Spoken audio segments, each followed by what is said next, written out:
Soliham, oliy ma'lumotli bo'lishing shart emas, lekin iymoning oliy bo'lishini xohlayman. Balki bunga loyiq emasdirman, lekin munosib bo'lishga harakat qilyapman.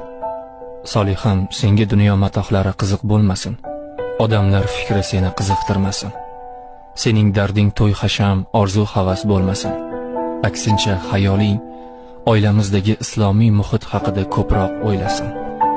Alloh roziligi uchun, jannatdagi darajamiz uchun, ota-onalarimizga toj kiydirish uchun qanday qilib Qur'onni to'liq yodlashimiz haqida o'yla.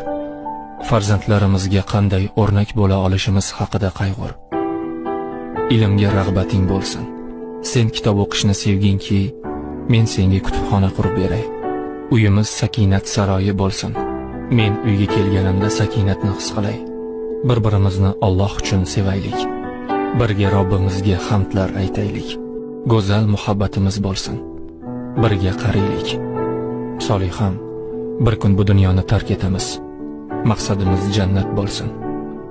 Dunyo matohlari emas.